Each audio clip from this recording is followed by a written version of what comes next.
Consciousness. What is it? How come so many high-level philosophers and meditators and people who are making these deep inquiries into the nature of our existence are interested in consciousness? Well, consciousness is the field from which everything is occurring in our lives. Our existence is happening through consciousness. And all of our feelings and sensations and memories and ideas and perceptions, everything is happening within this field of consciousness. What is it? We really don't know. We know that, when I say we, certainly science has identified consciousness as somehow related with electrical activity in the brain. And one of our most recognized Nobel laureate scientists has put forth the theory that consciousness is happening in the microtubulars of our brain, at the quantum level. But really nobody knows what consciousness is, and think about that. We really have no idea at the scientific level what consciousness is. Is it located in the brain? Is it located in the universe in some quantum way? Is the universe a quantum brain? We don't know. What we do know, though, is that there is a field in which life is occurring, and that field we call consciousness. And one of the distinctions that I go on to make from that, what I consider a field of recognition, and I'm not a super high-level philosopher, so if you go on and into the web and you look this stuff up, you'll find different ways of talking about it, different theories of mind and so forth. What I'm going to tell you here is what I've learned as a meditation practitioner through my teacher and through that particular lineage. And the way that I was taught is that consciousness is this field, and that there's what occurs in the field is awareness. So I'm conscious, and then an awareness arises. I feel a sensation. I feel my body. So I get this idea that I exist in my body. I can feel my flesh to some extent. Of course, I can't feel my heart. Kind of feel it beating sometimes. Most of what's going on in my body, I'm not aware of. But there's some things there that I'm aware of enough. And if I look in the mirror, I can see myself moving around, and I can go, I must be in a body. But the awareness of that is different than the consciousness itself. The consciousness itself is that which recognizes there's an awareness.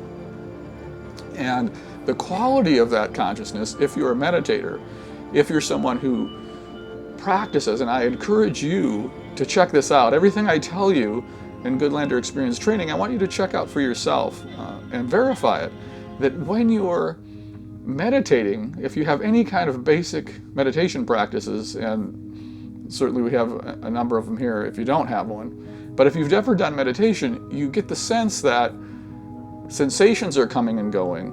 The sounds are coming and going in the room. There may be cars coming and going, or birds chirping. There's feelings arising in your stomach, arising in your body.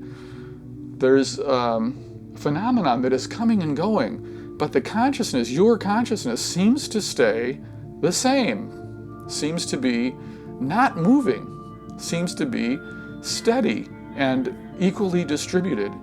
So when you're sitting there in meditation, you can sense this. You can sense this field that is omnipresent, not moving, and yet, I want to say, somehow alive with potential awareness.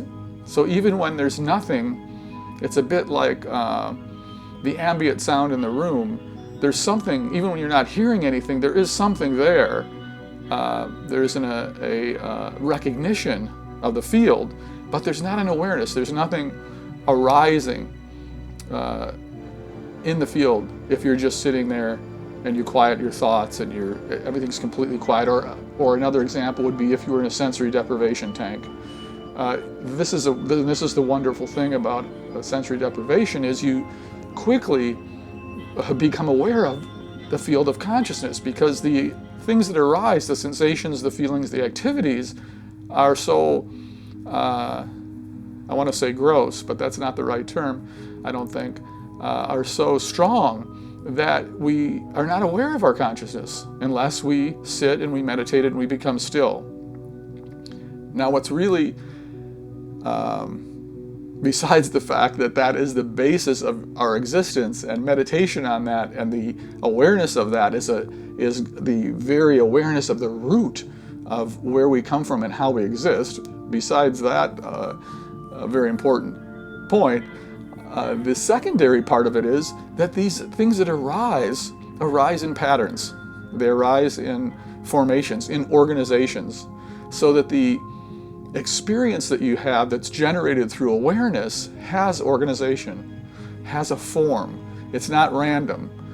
And that organization of experience, and whether that experience, and when I say experience, I mean both external sensations and internal feelings and internal representations, we can see things in the outside, and we can see things we have an inner eye or a third eye or a imaginary space or whatever you want to call it. We have the ears that we hear with, and we have another set of ears that we're listening to ourselves, and another voice that we're talking with, the internal dialogue. So you see a mirroring of the sensory systems in the body that are becoming aware of the external environment. Those are represented on the inside as well. And consciousness it's all happening in consciousness, whether it's internal, external, imaginary, or objective and easy to identify in a laboratory. All that is happening in this one field of consciousness, and that one field of consciousness has awarenesses arising, and those awarenesses are organized. And the organization of those awarenesses, our sense of lived experience is coming to the fore. We're the everyday experience we have in our lives is occurring on top of those three levels: consciousness, awareness, and organization.